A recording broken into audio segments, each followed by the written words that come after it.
The promise reforms అంటే ఈ Congress the ఒక సూట్ అయ్యేటువంటి ఒక చిన్న కోడ్ చెప్తాను అధ్యక్ష. First they promise reforms, then they reform their promises. అధ్యక్ష, పైన చెప్పిన కొటేషన్ ఎవరు చెప్పిండ్రో కానీ ఇది కాంగ్రెస్ పార్టీకి బాగా సూట్ అవుతుంది అధ్యక్ష.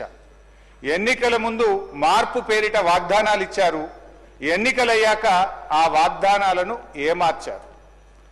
సింపుల్గా స్ట్రైట్గా చెప్పాలంటే అధ్యక్ష, ఎన్నికల ముందు ఏమన్నారు? ఎల్ఆర్ఎస్ వద్దు, నో ఎల్ఆర్ఎస్ నో బీఆర్ఎస్ అన్నారు. ఎల్ఆర్ఎస్ ఉచితంగా చేస్తామన్నారు. కానీ ఇప్పుడు ఏమంటున్నారంటే ముక్కుబిండి ఎల్ఆర్ఎస్ వసూలు చేస్తాం, ఎల్ఆర్ఎస్ కట్టాల్సిందే అని ఇలా పేద ప్రజల రక్త మాంసాలు పీల్చి ఇలా ఎల్ఆర్ఎస్ ను వసూలు చేస్తా ఉన్నారు.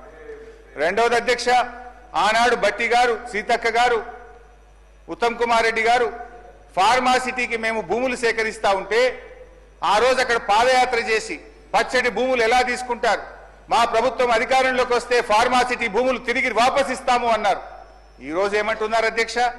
ఇంకా 14,000 లాక్కుంటాం, ఈ 16,000 ఇచ్చులేదు కానీ ఇంకా 14,000 లాక్కుంటామని చెప్పి బలవంతంగా ఇలా రైతుల నుంచి భూములు సేకరించి ఆ ఫార్మాసిటీ పేరును అందంగా ఫ్యూచర్ సిటీ అని చెప్పి పెట్టి ఇవాళ తిరిగి భూములు లాక్కుంటున్నారు అధ్యక్ష. ఆనాడు ప్రభుత్వ భూములు అమ్మితే, నిరర్ధకమైన ఆస్తులు అమ్మితే ప్రభుత్వ భూములు ఎట్లా అమ్ముతారు, ఇది పెద్దలు ఇచ్చిన ఆస్తి, రేపు బొందబెట్టడానికి జాగుండదని గంభీరమైన ఉపన్యాసాలు చేశారు. ఇవాళ ఏమంటున్నారు? బరాబర్ భూములు అమ్ముతామంటున్నారు. ఇవాళ 30,000 కోట్ల రూపాయల భూములు అమ్మకానికి పెట్టినారు అధ్యక్ష.